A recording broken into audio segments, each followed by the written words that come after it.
Все знают о проблемах с вибрацией телефона на руле мотоцикла. Это проблема любых смартфонов с оптической стабилизацией. И Samsung, и Pixel, и iPhone дохнут одинаково.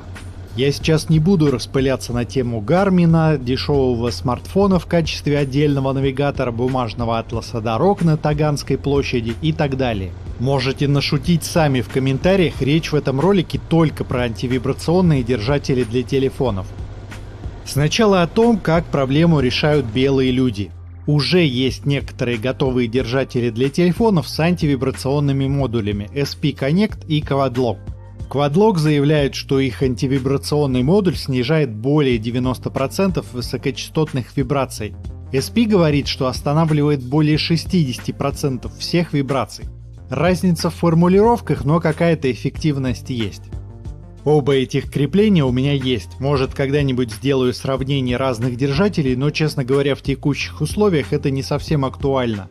Любой премиальный держатель с полным набором модулей стоит $200. Такие забавы может себе позволить пара процентов телезрителей.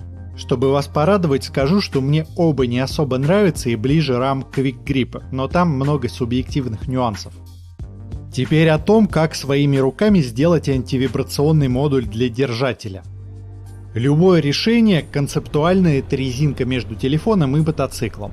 Первое, что напрашивается, поставить резинку потолще между рулем и держателем.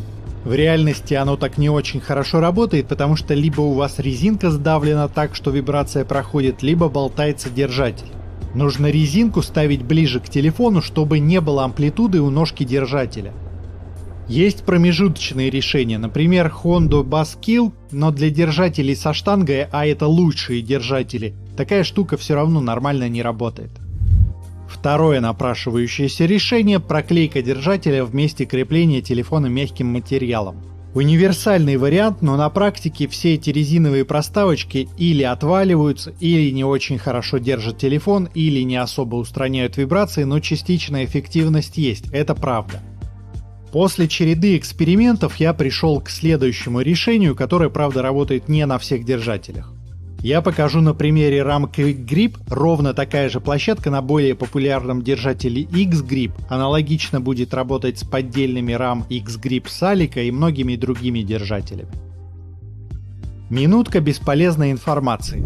У навигаторов есть стандарт AMPS, пусть будет AMPS. Это аналог веса у телевизоров и мониторов, шаблон крепежных отверстий. Основной шаблон AMPS состоит из 4 отверстий, однако тот же RAM мелкие держатели имеют 2 отверстия. Это расстояние по диагонали у 4-дырочного варианта. В итоге любой держатель RAM встает на площадку под Garmin, TomTom и так далее, или наоборот. На Али полно держателей, которые совместимы с AMPS. Стандарт подразумевает нужную нам модульность.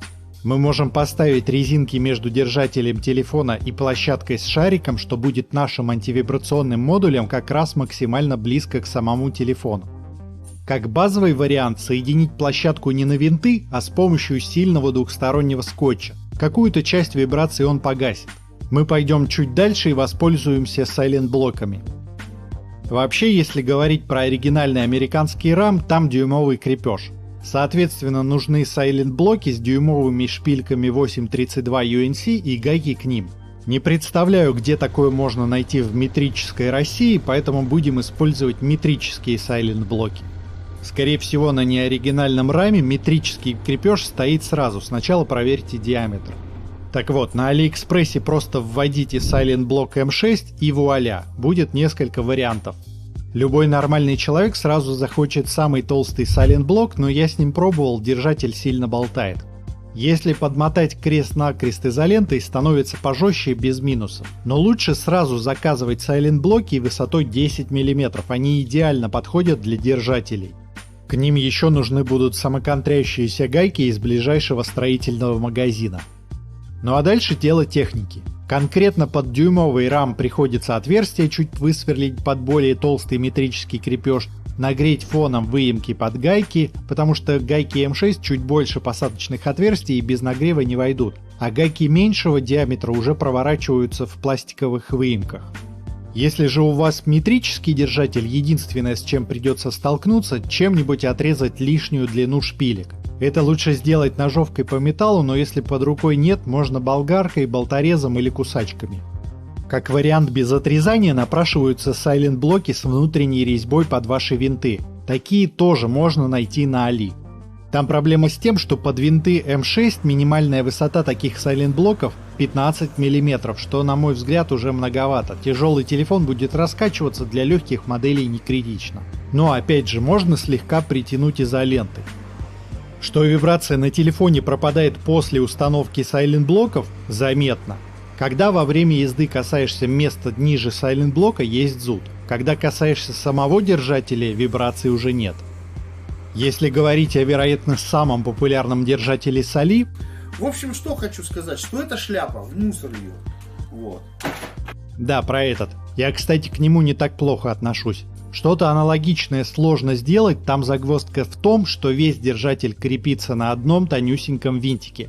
В теории можно взять самый тонкий сайлент-блок под М3 и поколхозить, но основная проблема держателя в хрупкости пластика, очень легко трескается ножка, и сайлент-блок может только усугубить.